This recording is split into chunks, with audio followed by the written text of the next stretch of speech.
नमस्कार। और हमारे बीच इस वक्त उत्तराखंड के मुख्यमंत्री श्री पुष्कर सिंह धामी जी मौजूद हैं। उनका बहुत स्वागत है न्यूज़ नेशन के इस कॉन्क्लेव में। ज़ोरदार तालियों के साथ मैं चाहूँगी आप उनका स्वागत करें। 21 का उत्तराखंड, और हमारा ये जो अगला सेशन होने जा रहा है, ये सेशन होगा युवा नेतृत्व युवा उम्मीद। तो 21 के उत्तराखंड में जो अब युवा हो चला है, क्या कुछ उम्मीदें उत्तराखंड के लोगों की हैं, क्या कुछ देश की हैं, और उन उम्मीदों को साकार करने के लिए किस दिशा और दशा में उत्तराखंड आगे बढ़ रहा है। अब मैं अनुरोध करूंगी हमारे एडिटर इन चीफ मनोज गेरोला जी से कि वो मंच पर आएं। हम अपने सेशन की शुरुआत करें उससे पहले वो एक वेलकम नोट दें। मनोज जी।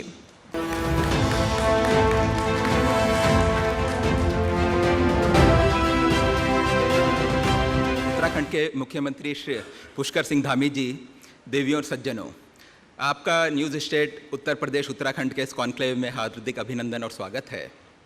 हमारे कॉन्क्लेव का विषय है 21 का उत्तराखंड, युवा नेतृत्व युवा उम्मीद। पुष्कर सिंह धामी जी प्रदेश के सबसे युवा मुख्यमंत्री हैं, और धामी जी ने यह साबित कर दिया कि कैसे एक युवा मुख्यमंत्री बहुत स्पीड से किसी प्रदेश को आगे लेके जा सकता है। जब से धामी जी प्रदेश के मुख्यमंत्री बने हैं, तब से स्टेट में जो भी कन्फ्यूजन और केओस था, सारा का सारा दूर हो गया। ऐसे लगता है कि जैसे धामी जी के हाथ में कोई जादू की छड़ी थी। धामी जी के आसे साथ ही वो सारे के सारे फैक्टर्स थे जिनके कारण कि उत्तराखंड पूरे देश के मीडिया के फ्रंट पेज में छाया हुआ था, जिसके कारण कोई बहुत अच्छे नहीं थे। वो सारा का सारा दूर हो गया। उसके बाद धामी जी ने कुछ ऐसे डिसीज़न लिए जिसके कारण कि यहाँ की प्रदेश की जो प्रगति है वो काफ़ी स्पीड से होने लगी, और इसका इम्पैक्ट अभी आने वाले टाइम पे पड़ेगा। मेरे कहने का मतलब ये नहीं है कि धामी जी से पहले कुछ काम नहीं हुआ। रिज़र्व बैंक ऑफ इंडिया की अभी जो रिपोर्ट आई है 2 दिन पहले की, उस रिपोर्ट में ये बताया गया है कि इस कोरोना काल में भी उत्तराखंड की जो पर कैपिटा इनकम है, जो प्रति व्यक्ति आय होती है, वो नेशनल एवरेज से कहीं ऊपर है। ये एक बहुत बड़ा अचीवमेंट है। ये देखते हुए ये बहुत बड़ा अचीवमेंट है, ये देखते हुए कि उत्तराखंड की इकोनॉमी में टूरिज़्म एक बहुत बड़ा फैक्टर है, और कोरोना के जो 18 महीनों का जो पीरियड है उसमें टूरिज़्म बिल्कुल ही बैठा हुआ था। उससे बिल्कुल भी जो आय थी वो नहीं हुई। इस सब के बावजूद भी उत्तराखंड के लोगों ने अपना जज्बा दिखाया, उत्तराखंड के लोगों ने मेहनत करी और काम किया, और आज की डेट में भी वो नेशनल एवरेज से देश से कहीं ज़्यादा ऊपर हैं।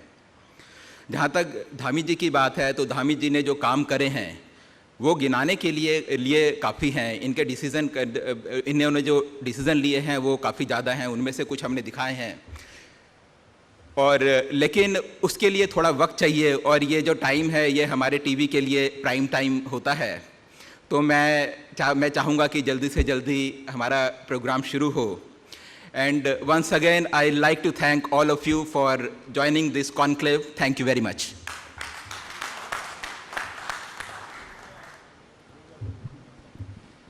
शुक्रिया मनोज जी। और दीपक जी, अब मैं आपसे अनुरोध करूंगी कि और ज़्यादा इंतज़ार ना हो। टीवी पर हमारे लाखों दर्शक और साथ ही साथ यहाँ मौजूद मेहमान इंतज़ार कर रहे हैं।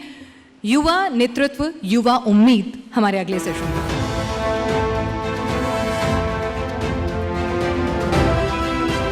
नमस्कार दोस्तों, नमस्कार साथियों, मैं हूं दीपक चौरसिया और हमारे इस खास कार्यक्रम में आपका स्वागत है। युवा नेतृत्व और युवा उम्मीद। आज मैं ये बात उस शख्स के सामने कर रहा हूं जो देश का सबसे युवा मुख्यमंत्री है, और ये कहते हुए मुझे बहुत हर्ष हो रहा है कि इसी साल उत्तराखंड भी 21 साल का हुआ है, युवा हो चुका है, और इस 21 साल के युवा को अब सरपट भागने की ज़रूरत है। और उम्मीद करते हैं कि आदरणीय पुष्कर सिंह धामी जी जो कि मुख्यमंत्री हैं, उनके नेतृत्व में ये उत्तराखंड और उम्मीद से भागेगा। लेकिन उससे पहले पुष्कर सिंह धामी जी को एक बड़ी चुनौती को पार करना है, और वो चुनौती है 2022 का मिशन। पुष्कर सिंह धामी जी, सबसे पहले मैं आपसे जानना चाहूँगा, 100 दिन लगभग आप पूरे करने वाले, 2.5 महीने आपको हो गए। क्या सबसे चैलेंजिंग रहा इस दरमियान आपके लिए मुख्यमंत्री के तौर पर? पब्लिक लाइफ में तो आप मेरे ख्याल से छात्र जीवन से हैं, तो मैं ये नहीं पूछूंगा पब्लिक लाइफ में क्या चैलेंजिंग है। मुख्यमंत्री के तौर पर पिछले दिनों आपके लिए क्या सबसे ज़्यादा चैलेंजिंग लगा? नहीं, सबसे पहले तो मैं आपका धन्यवाद करता हूं आपके इस प्रोग्राम के माध्यम से जितने भी लोग जुड़े हैं उन सभी का धन्यवाद करता हूं। सभी का आपके पूरे चैनल के, यहाँ के भी और जो बाहर के भी सब लोग आए हैं उन सभी का उत्तराखंड में स्वागत भी करता हूं। देखिए, जहाँ तक चैलेंज की बात है, ऐसा कोई चैलेंज मुझे कोई ऐसा नहीं लगा कि बहुत चैलेंज है। बस चैलेंज ये था कि जो चीज़ें आज पूरे देश के अंदर हमारे देश के यशस्वी प्रधानमंत्री जी के रूप में जो नरेंद्र मोदी जी पूरे देश दुनिया के अंदर हिंदुस्तान का मान सम्मान बढ़ाने के लिए काम कर रहे हैं। उत्तराखंड के अंदर बहुत सारी योजनाएं चल रही हैं। उन योजनाओं को पटरी पर लाना, उत्तराखंड को एक विकास की गति में आगे बढ़ाना, और इसके साथ साथ देखिए, जैसे ही मैंने मुख्य सेवक के रूप में काम करना शुरू किया तो उस समय कोरोना महामारी का प्रकोप बहुत बड़ा हुआ था और चारों तरफ हमारी जो है अव्यवस्था का आलम था, क्योंकि सरकार के पास भी बहुत सीमित संसाधन और बहुत सारी व्यवस्थाएं कम थी। उसके बावजूद हम लोगों ने ये प्रयास किया है कि सरकार केवल सरकार के रूप में नहीं, सरकार लोगों के सहयोगी के रूप में, उनके साझीदार के रूप में कुछ काम करे। उसी दिशा में हम लोग लगातार आगे बढ़ रहे हैं। लोगों का समर्थन भी मिल रहा है, आशीर्वाद भी मिल रहा है, और जो योजनाएं हमने पहले से चल रही हैं उन योजनाओं को कुछ आगे बढ़ा रहे हैं। कुछ योजनाओं के लिए हमने टारगेट सेट किए हुए हैं और आने वाले समय में हमको उन्हीं को गति देनी है और आगे के लिए एक रोड मैप जो हमने बनाया है उसको भी आगे बढ़ाना है, उस पर भी काम करना है। रोड मैप पे भी बात करेंगे, आपकी योजनाओं पर भी बात करेंगे, लेकिन आज अनिल बलूनी जी आए थे आपसे पहले सेशन के अंदर। मीडिया प्रभारी हैं, मुख्य प्रवक्ता हैं। उन्होंने कहा कि भाई बीजेपी ने पहले बॉल त्रिवेंद्र सिंह रावत जी को दी, उन्होंने 4 साल चलाई, फिर वो तीरथ जी के पास गई, अब पास पुष्कर सिंह धामी जी के पास गया है, गोल वो करेंगे। तो 2022 का गोल होगा?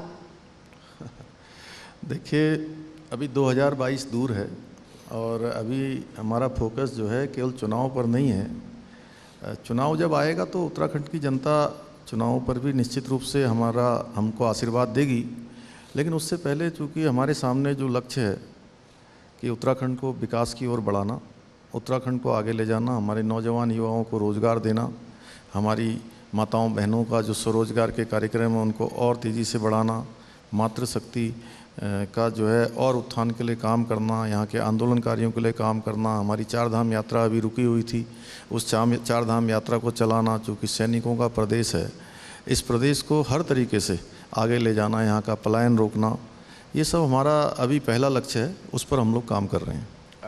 आप खुद एक सैनिक के परिवार से आते हैं, आपके पिताजी सैनिक थे, मैं उसके बारे में भी बात करूंगा, लेकिन सबसे पहले मैं आपसे जानना चाहूँगा आपके आर्थिक पैकेज के बारे में। जो आर्थिक पैकेज दिया, मेरे ख्याल से ऐसा पैकेज शायद किसी भी राज्य ने, किसी भी मुख्यमंत्री ने नहीं दिया। ये थॉट आपके पास कैसे है और आपको क्यों लगा कि डायरेक्ट कैश ट्रांसफ़र की ज़रूरत है इन तमाम लोगों को जो आजीविका जिनकी संकट में थी कोरोना के चलते?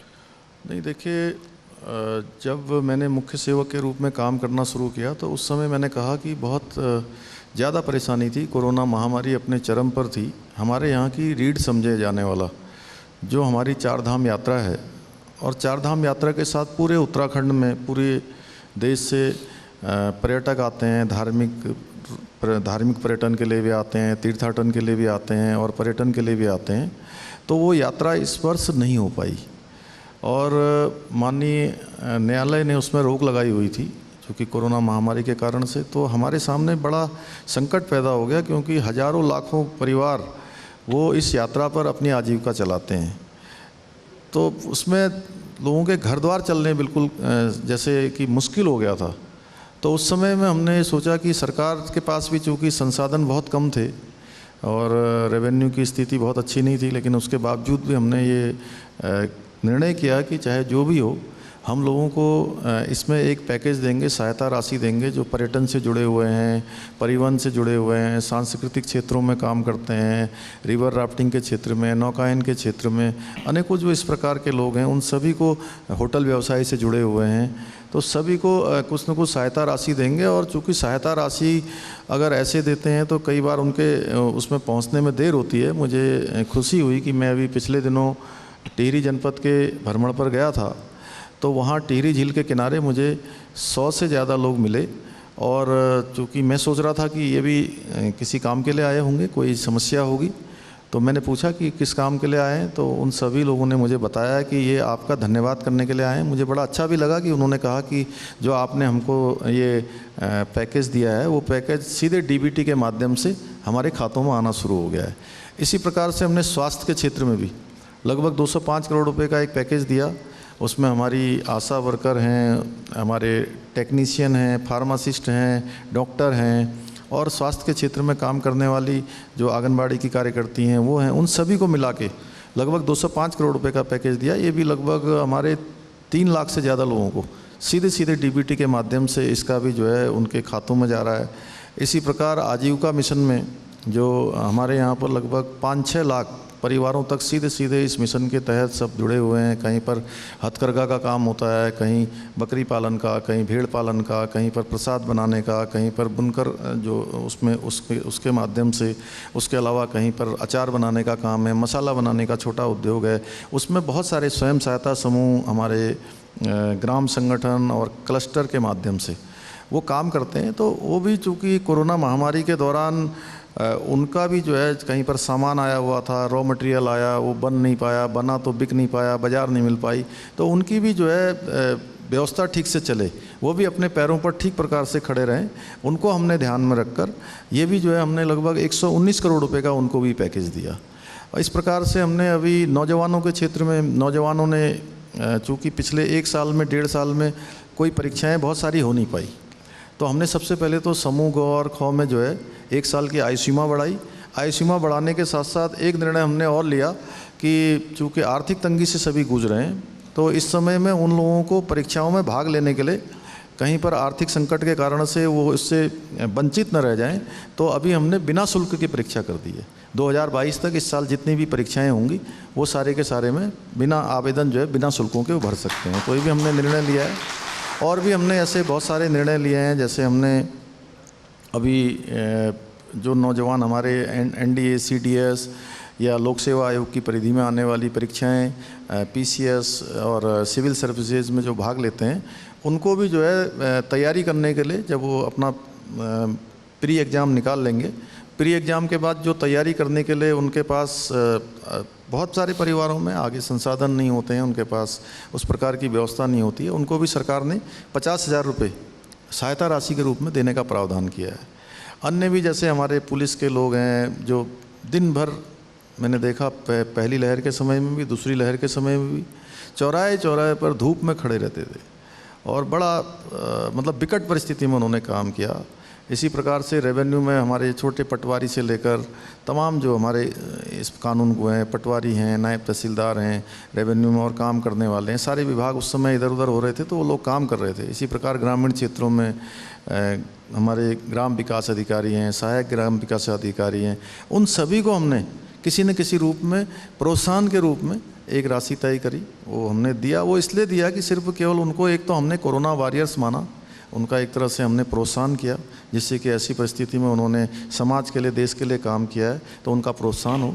तो इस क्षेत्र में हम सभी जगह कोशिश कर रहे हैं सहयोगी के रूप में सरकार सब पे काम करे, साझीदार के रूप में काम करे। ग्राम प्रधानों का भी हमने जो मानदेय उनका 1,500 हुआ करता था पहले से, काफ़ी लंबे समय से काफ़ी काम करना पड़ता है, चूँकि ग्राम प्रधान हमारे एक ऐसी इकाई है जो सीधे सीधे जनता से जुड़ी होती है, तो उनको भी जो है हमने 1,500 से बढ़ाकर उनका मानदेय भी 3,500 किया है।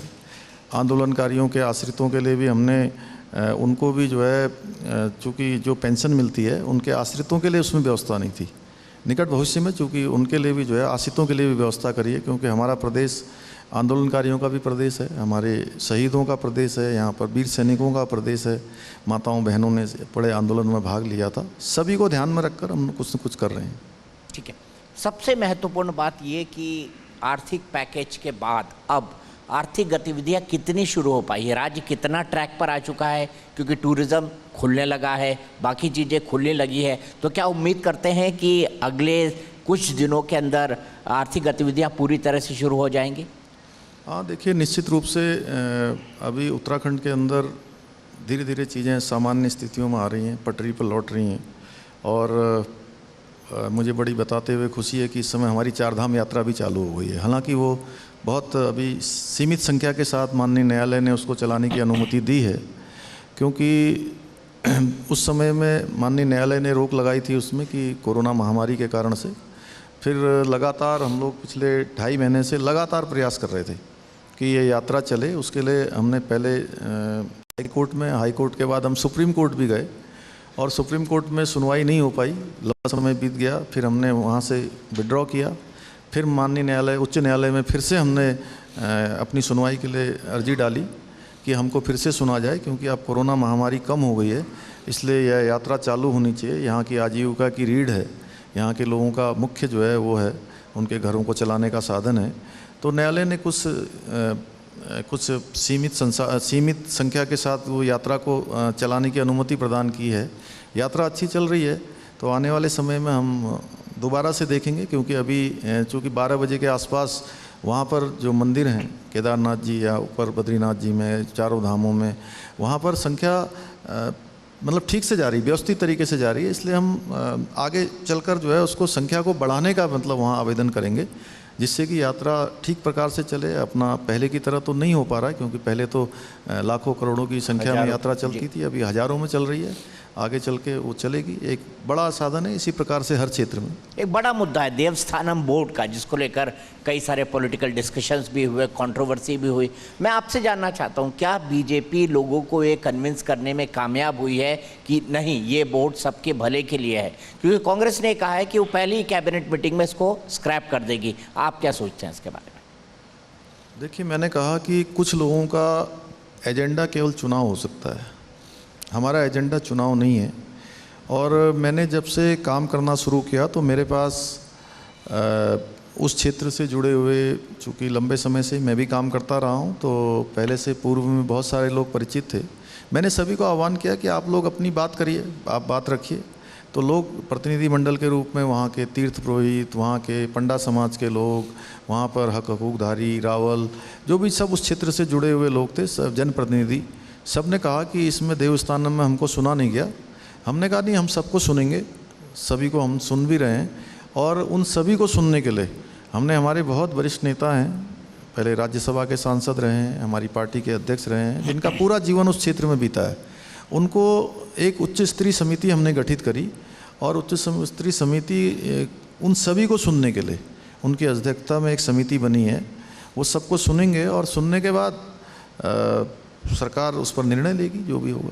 तो क्या कुछ जो प्रारूप है उसमें बदलाव भी हो सकता है, जो उच्च स्तरीय कमेटी रिकमेंडेशन दे उसके आधार पर? हाँ, उच्च स्तरीय समिति सुनेगी और उन लोगों ने कहा है कि हमारी कुछ इसमें हमारी कुछ चीज़ों पर ऑब्जेक्शन है, या उनकी कुछ उसके अंदर है कि कुछ ज़रूरी जो चीज़ें होनी चाहिए। तो हमने कहा है कि हम कमेटी की रिकमेंडेशन के आधार पर निर्णय लेंगे। मतलब अगर ज़रूरत पड़ी तो परिवर्तन भी हो सकता है? हाँ, वो देखेंगे। क्योंकि देखिए, मैं ऐसा मानता हूँ कि सरकार का काम मंदिर का अधिकार लेना नहीं है।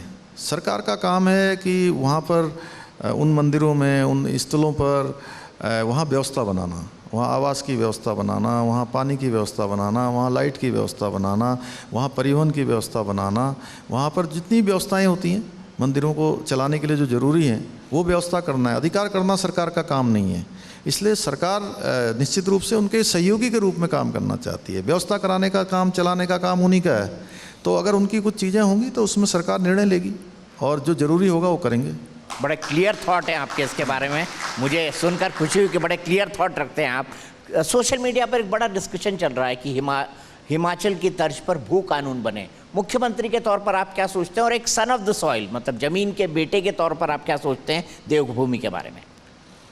देखिए, एक बात मैं बताऊं कि निश्चित रूप से यहाँ पर इसको लेकर पिछले दिनों काफ़ी चर्चाएं चली हैं, और इसको ठीक प्रकार से इस पर सुनवाई हो, सभी के पक्ष आ जाएं। चूँकि यहाँ पर रोज़गार की भी बात है, औद्योगिक विकास भी ज़रूरी है, और भू कानून की अपनी जो कानून है वो भी ज़रूरी है। तो उसको लेकर हमने यहाँ पर, हमारे पहले चीफ सेक्रेटरी रहे हैं लंबे समय तक यहाँ पर, और बड़े वरिष्ठ अधिकारी हैं श्री सुभाष कुमार, उनकी अध्यक्षता में कमेटी बना दी है। वो कमेटी ने अपना काम करना शुरू कर दिया है। उस कमेटी का जब सुन लेगी सबको, जो भी रिपोर्ट देगी उसके आधार पर सरकार निर्णय लेगी। मतलब जल्दी ही उत्तराखंड को एक नया भू कानून भी मिल सकता है? कमेटी सभी पहलुओं पर ध्यान करेगी और उसके बाद सरकार उसका अध्ययन करेगी। अब मुख्यमंत्री जी, वैक्सीनेशन बहुत ही जल्दी आपका स्टेट 100% वैक्सीनेट होने वाला है, तो ये अचीवमेंट आपने कैसे प्राप्त किया? और मैं समझना चाहूँगा अब कितनी स्पीड से काम होगा और आपका टारगेट क्या है? देखिए, मैं 10 जुलाई को मैं माननीय प्रधानमंत्री जी से भेंट करने गया था, तो उस समय तक हमारे यहाँ पर वैक्सीनेशन चूँकि हो तो रहा था, लेकिन जितनी हमारी क्षमता थी उस हिसाब से हमको वैक्सीन नहीं मिल रही थी। और मैंने ये टारगेट रखा था कि नवंबर माह तक हम 100% वैक्सीनेशन करेंगे। हमारी सरकार ने भी तय किया था, सहयोगियों ने सबने तय किया था, और हमारी 1.5 से 2 लाख कैपेसिटी रोज़ लगाने की यहाँ पर है। तो लेकिन उस समय हमको वैक्सीन नहीं मिल पा रही थी। 5-6 लाख 7 लाख तक वैक्सीन मिल रही थी। मैंने प्रधानमंत्री जी से अनुरोध किया कि हम नवंबर माह तक संपूर्ण वैक्सीनेशन करना चाहते हैं, आप हमें वैक्सीन दिलवा दीजिए। तो मैं माननीय प्रधानमंत्री जी का धन्यवाद करना चाहता हूं कि उन्होंने हमको जितनी वैक्सीन हमको चाहिए थी, अगस्त माह के बाद हमको अगस्त माह से वो मिलनी शुरू हो गई, और हम उस लक्ष्य की तरफ हैं, बिल्कुल नज़दीक पहुंच गए हैं। और मैं समझता हूं कि अक्टूबर नवंबर के लास्ट तक हम ये जो है पूरा अपना लक्ष्य प्राप्त कर लेंगे। पहाड़ी इलाका है, दूर दूर तक वैक्सीन जानी होती है, कहीं पर एक झोपड़ी है, कहीं पर 2 मकान है, कहीं पर 4 मकान है, इन चैलेंजेस को कैसे पूरा करते हैं आप वैक्सीनेशन ड्राइव? नहीं, उसमें जो हमारी बहुत सारी आशा बहनें हैं, स्वास्थ्य के कर्मचारी हैं, स्वास्थ्य वर्कर हैं, रेवेन्यू के लोग हैं, जितने भी लोग लगे हुए हैं, मैं उन सभी को बधाई देना चाहता हूं। उन सब लोगों ने बहुत अच्छा काम किया है, उनकी मेहनत का ही परिणाम है कि हम इस लक्ष्य की ओर पहुंच रहे हैं। और 2 जनपद हमारे पूरी तरह से 100% वैक्सीनेशन कर चुके हैं। जनपद हमारा बागेश्वर और जनपद रुद्रप्रयाग, और अन्य स्थान पर भी लगभग कहीं पर 95, कहीं पर 92, इस प्रकार से हम पहुंच गए हैं। जल्दी जो बचा हुआ लक्ष्य है वो भी हम प्राप्त कर लेंगे। मुख्यमंत्री जी, आपके क्रिटिक्स कहते हैं कि हाल ही के दिनों में, सिर्फ आप ही की बात नहीं कर रहा हूँ, मैं पुराने मुख्यमंत्रियों की बात भी कर रहा हूँ, कि नौकरशाही पर अंकुश सरकारों का कम है। आप इस आलोचना को कैसे लेते हैं? नहीं, देखिए, हमने नौकरशाही की बात लगातार उठती रही है, और ये बात सब जनता के बीच में से भी आती थी और अन्य जगह से भी आती थी। उसको लेकर हमने सबसे पहले यहाँ पर शुरुआत की कि अच्छे अधिकारी जो बाहर हमारे अन्य सेवाओं में काम कर रहे हैं उनको उत्तराखंड लाएं। उस व्यवस्था में सबसे पहले हम नए चीफ सेक्रेटरी यहाँ लेकर आए, SS संधू जी को, जो NHI में चेयरमैन के पद पर काम कर रहे थे। हमने वहाँ से रिक्वेस्ट करी कि उनको उत्तराखंड के लिए अवमुक्त कर दिया जाए, और वो मेरे शपथ लेने के 24 घंटे के अंदर उन्होंने आकर जो है यहाँ पर मुख्य सचिव के रूप में काम करना शुरू किया। इसी तरीके से हमने सचिवालय में भी जो ज़रूरी परिवर्तन करने थे, ज़रूरी जो जिम्मेदारियां बदलनी थी, उन सबको हमने बदला। थोड़ा मुश्किल काम भी था, लेकिन हमने उसको करा और उसमें सबका सहयोग मिला। इसी प्रकार से हमने ज़िलों में भी परिवर्तन किया, और जहाँ ज़रूरी है हम उसको कर रहे हैं। हमने जवाबदेही और जिम्मेदारी दोनों तय की हैं, और सभी जगह पर हमने कहा है कि जो काम जिसका है वो काम उसके स्तर पर ही संपादित होना चाहिए। जैसे कि मैं आपको बताऊं, सबसे निचले स्तर की हमारी जो इकाई है पटवारी राजस्व में, पटवारी के स्तर का जो काम है उनके स्तर पर ही उसको पूरा होना चाहिए। और जो ज़िलों में जो काम है वो ज़िलों में ही पूरे होने चाहिए, ज़िलों में ही उसका निस्तारण होना चाहिए। अगर ज़िलों के काम देहरादून तक पहुंचते हैं, सचिवालय तक आते हैं या सरकार के पास आते हैं, तो निश्चित रूप से उस पर जवाबदेही और जिम्मेदारी और उत्तरदायित्व तीनों फिक्स किए जाएंगे। इसके लिए हमने एक व्यवस्था बना दी है कि 10 बजे से लेकर 12 बजे तक सभी सरकारी अधिकारी कार्य दिवस जिस दिन होगा अपने कार्यालयों पर पाए जाएंगे और जनता की सुनवाई करेंगे। ठीक है, क्योंकि आलोचना ये हो रही थी कि भाई कई सारे PCs अफसर हैं, उनके ट्रांसफ़र हुए, वो अपनी पोस्टिंग पर ही नहीं गए। ऐसी कई चीज़ें मीडिया में आती रहीं। नहीं, अभी तो नहीं आई होंगी। मैं पिछले दिनों की बात कर रहा हूँ। हाँ, अब नहीं आएंगी, पहले आती होंगी। अब धीरे धीरे सुधार हो रहा है, हम लोग आगे बढ़ रहे हैं। मुख्यमंत्री जी,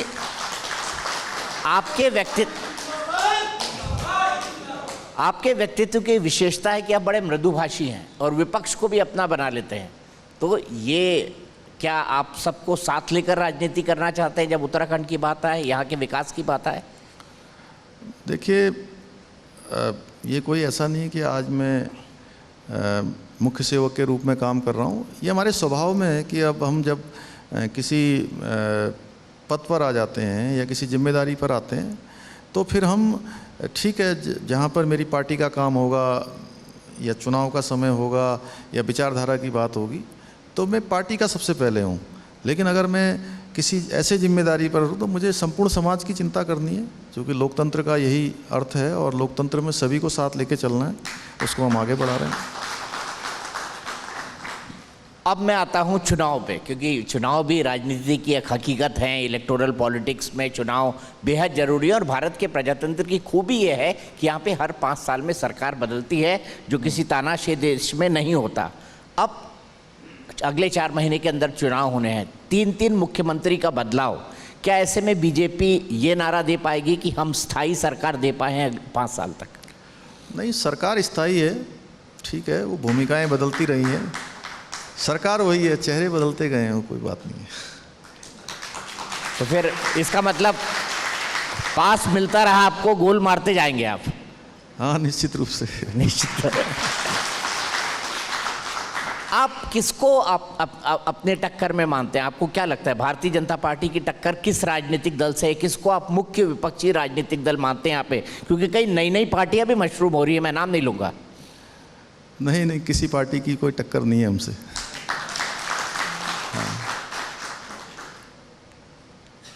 आपने कहा किसी पार्टी की कोई टक्कर नहीं है आपसे, लेकिन यहाँ पर आप जो हैं सबसे यंग मुख्यमंत्री हैं और आपसे कई बड़े senior leader Bharatiya Janata party के अंदर है।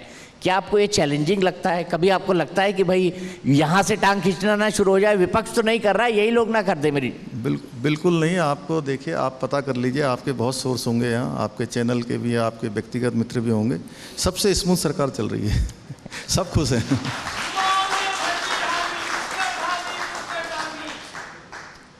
मुख्यमंत्री जी, मैं आपसे जानना चाहूँगा, व्यक्तिगत तौर पर बहुत कम लोग आपके बारे में जानते हैं, इसीलिए मैं पूरे देश के लिए ये जानना चाहता हूँ, मुख्यमंत्री जी शौक क्या क्या रखते हैं? मतलब शौक in the sense, what are your hobbies?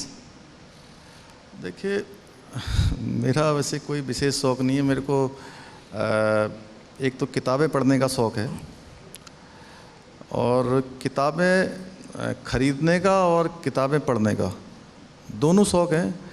और पिछले कई सालों से मैं ये काम करता रहा हूँ। मैंने बहुत सारी किताबें इकट्ठी करी हैं, अपनी एक लाइब्रेरी भी बनाई थी मैंने, और उसमें मुझे चूँकि मैं ऐसा मानता हूँ कि किताबें जो है दिमाग को खुराक देने वाली हैं। अगर किसी दिमाग की कोई खुराक है तो किताबें हैं, लेकिन अब इस समय अब पढ़ नहीं पाता हूँ, तो उसका मुझे बहुत ही ज़्यादा दिल में एक खींच रहती है, एक खिंचाव रहता है कि निश्चित रूप से पढ़ना चाहिए। और मैं सभी से कहूँगा, जो भी राजनीतिक क्षेत्र में, सामाजिक क्षेत्र में काम करते हैं, उनको स्वाध्याय करना चाहिए, पढ़ाई करनी चाहिए, अच्छे मित्रों का साथ करना चाहिए। इसके साथ साथ अपने जो अनुशासन है उसका भी मुझे शौक़ है। मैं रात को चाहे 1 बजे सोऊं, 2 बजे सोऊं, 3 बजे सोऊं, मैं प्रत्येक दिन 6 बजे उठ जाता हूँ। 6 बजे? हाँ, प्रत्येक दिन। और मुझे ईश्वर की इतनी कृपा है मेरे ऊपर कि कभी भी सूर्यदेव अगर ऊपर आ जाते हैं तो उसके बाद मैं सो नहीं पाता। अगर आप विश्वास मानिए, अगर मैं 5 बजे भी सोऊंगा तो मैं 7 बजे से पहले उठ ही जाऊंगा।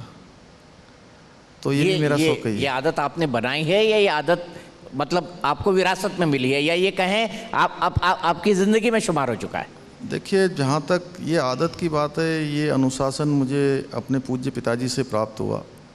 वो चूँकि अब इस दुनिया में नहीं है, लेकिन वो सेना में थे, तो एक कड़ा अनुशासन, समय पर उठना, समय पर सोना, समय पर खाना, जाना, और जहाँ पर जो समय दिया है, और कमिटमेंट, जो एक बार कमिटमेंट कर लिया उस कमिटमेंट को पूरा करना, ये सारे जो है चीज़ें हमको जो है उन्हीं से प्राप्त हुई। मुझे लगा आप सलमान खान का डायलॉग बोल देंगे कि एक बार मैंने जो कमिटमेंट कर दिया मैं अपने आप की नहीं सुनता। नहीं, चलिए।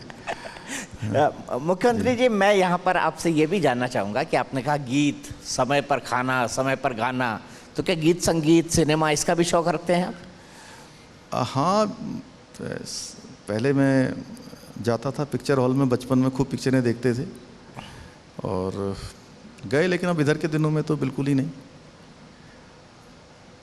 आपने अपने पिताजी की बात की, जो एक पूर्व सैनिक जो सैनिक रहे हैं। उत्तराखंड एक ऐसा राज्य है जो बॉर्डरिंग स्टेट है, यहाँ पे हर दूसरे घर से सेना में या हर एक घर से सेना में व्यक्ति मिल जाएगा। जब आप पूर्व मुख्यमंत्री हरीश रावत को एक ऐसे शख्स का वकालत करते देखते हैं जो उस सेना अध्यक्ष से गले मिलकर आया है, उसको अपना भाई बोलकर आया है, जो भारत में खून बहाने के लिए जिम्मेदार है, तो एक सैनिक के बेटे के तौर पर आपको कैसा लगता है? देखिए, एक सैनिक का बेटा हो या उत्तराखंड का कोई नागरिक हो, युवा हो, नौजवान हो, पूरे देश का हो, वो कोई भी इस बात को बिल्कुल उसके गले से नीचे ये बात हजम नहीं होगी कि जिनके साथ हम रात दिन युद्ध कर रहे हैं, हमारे कितने सैनिक, और उत्तराखंड के अंदर तो शहीदों की एक बड़ी संख्या है। ये तो शहीदों का प्रदेश भी है, सैनिकों का प्रदेश है। निश्चित रूप से उन शहीदों और उन सैनिकों का अपमान है। उनको इस तरह से, इस प्रकार की संज्ञा देना, इस प्रकार की बात करना, मैं समझता हूँ कि बिल्कुल बहुत ख़राब है। पहाड़ पूरा टैलेंट से भरा हुआ है। आप देखेंगे दिल्ली में भी पहाड़ के लोग, मुंबई में भी पहाड़ के लोग, फिल्मों में पहाड़ के लोग। इस प्रतिभा को और निखारने के लिए एक मुख्यमंत्री के तौर पर आप और क्या करना चाहेंगे कि पहाड़ और निखरे, पहाड़ और खूबसूरत बने? आध्यात्मिक राजधानी के सवाल पर इसके बाद मैं आऊँगा। देखिए, पहाड़ की जो सबसे बड़ी विशेषता है कि हमारे उत्तराखंड से निकले हुए लोग पूरी दुनिया के अंदर हैं, हिंदुस्तान के अंदर के अलावा पूरी दुनिया के अंदर हैं। वो जहाँ भी गए हैं उन्होंने अपनी प्रतिभा का, उन्होंने एक तरह से मैं कहूँ कि अपनी प्रतिभा दिखाई है। जगह जगह पर अच्छे स्थानों पर गए हैं, अपनी पहचान बनाई है। हम चाहते हैं कि वो धीरे धीरे जो है वहाँ से भी वापस भी आएँ, और उनके लिए हम एक रिवर्स जो प्लान है उसकी योजना बनाएंगे। और साथ में जो हमारा प्लान जो चल रहा है, जो अभी सीमांत क्षेत्रों का प्लान चल रहा है, वहाँ पर लोग जा रहे हैं धीरे धीरे। गाँव आप लोगों के माध्यम से भी आती है बात, अन्य माध्यमों से भी आती है कि उनको रोज़गार से जोड़ने की व्यवस्था कर रहे हैं, स्वरोजगार से जोड़कर, चूँकि उनको सीधे सीधे वो स्वरोजगार से जुड़े हैं। उसके लिए हमने मुख्यमंत्री स्वरोजगार योजना, मुख्यमंत्री नैनो योजना जो हमारी चल रही हैं, उन योजनाओं को और उनका सरलीकरण करने का हमने काम शुरू किया है। उसमें हम लोग कैंप लगा रहे हैं और सभी ज़िलों में कैंप लग रहे हैं, और कैंपों में एक जगह पर ही आवेदन पत्र भरे जा रहे हैं। आवेदन पत्रों के साथ साथ वहीं पर उनकी स्क्रूटनी हो रही है, और कोई प्रमाण पत्र लगाने हैं तो वो प्रमाण पत्र भी वहीं पर बनाए जा रहे हैं। और इसके साथ साथ हमने बैंकों से भी कहा है कि बैंक के लोग भी उन्हीं कैंपों में वहीं पर आएँ और वहीं पर उनको ऋण दें, जिससे कि वो लोग अपना रोज़गार कर पाएँ। और अन्यथा पहले क्या था कि थोड़ा उनको दिक्कत होती थी, एक जगह पर कैंप लगते थे, कहीं पर स्क्रूटनी होती थी, बैंकों में जाते थे हज़ारों की संख्या में फॉर्म भरकर, और सैकड़ों जो है स्वीकृत होते थे। तो इस व्यवस्था को एक सरलीकरण और समाधान और जो है निस्तारीकरण की जो हमारी प्रक्रिया है, इस रूप में हम उसको आगे बढ़ा रहे हैं। ये तो रिवर्स माइग्रेशन का एक बहुत बड़ा आपने टूल बताया, जिस तरह से आपने इनिशिएटिव्स लिए हैं। आध्यात्मिक और सांस्कृतिक राजधानी शब्द का इस्तेमाल किया, तो इसमें क्या नया सोच रहे, क्या नया होगा आसपास के इलाकों में? आपने कहा साधु संतों के साथ मिलकर ये काम करेंगे। इतने सारे, हमारा देवभूमि उत्तराखंड कहते हैं, और देवभूमि है हमारे यहाँ पर। इतने 4 धाम हैं, देवी देवताओं के स्थान हैं, हरिद्वार है, ऋषिकेश है, हमारे उधर पाताल भुवनेश्वर हैं, हाट कालिका है, हमारा जो है पूर्णागिरी का धाम है। तमाम अगर हम ऐसे करें तो जो है गोलजू देवता का स्थान है, हमारे जो है जागेश्वर धाम हैं। तो इतना बड़ा हमारा जो है यहाँ पर पूरा समझ लीजिए कि देवी देवताओं का स्थान है, साधु संतों का है, इतना बड़ा हरिद्वार में। तो हमने कहा है कि चूँकि यहाँ की इतनी बड़ी प्राकृतिक जो है हमारी नैसर्गिक जो हमारे यहाँ पर पहाड़ हैं, यहाँ के पेड़ पौधे हैं, यहाँ पर नदियाँ हैं, नाले हैं, गधेरे हैं, सब मिलकर जो आने वाले समय में चूँकि एक पूरे हिंदुस्तान को जो दिशा देने का काम है, इस हिमालय से होता है। हिमालय से ऑक्सीजन निकलती है, हिमालय से सब चीज़ें जाती हैं, गंगा यमुना का प्रदेश है। तो निश्चित रूप से आने वाले समय में हमने एक प्लान बनाया है कि हम यहाँ के साधु संतों के सहयोग से, यहाँ के समाज के सहयोग से और सरकार के समन्वय से इसको आर्थिक विकास करते हुए विश्व की आध्यात्मिक और सांस्कृतिक जो है राजधानी के रूप में इसको हम बनाना चाहते हैं। उस क्षेत्र में हम काम करेंगे। चलते चलते मुख्यमंत्री जी, तो आपकी तरफ से गाना होगा या कविता होगी, बताइए। मैं जब पढ़ता था तो तब मैंने ये 4 लाइनें लिखी थी कभी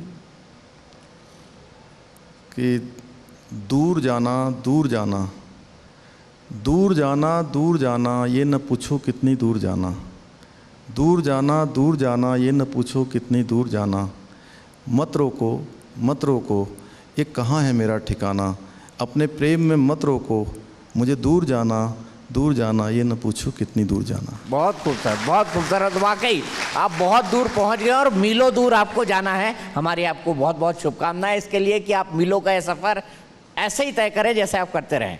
जी बहुत धन्यवाद आपका। बहुत बहुत शुक्रिया मुख्यमंत्री जी। तो ये थे मुख्यमंत्री पुष्कर सिंह धामी। आपने इनका ऐसा रूप बहुत कम देखा होगा और मुख्यमंत्री जी ने जो बातें की उन्होंने हमको प्रसन्न किया। उन्होंने बताया कि उनका उत्तराखंड के लिए विजन क्या है, उन्होंने बताया कि आगे वो राज्य के लिए क्या सोचते हैं।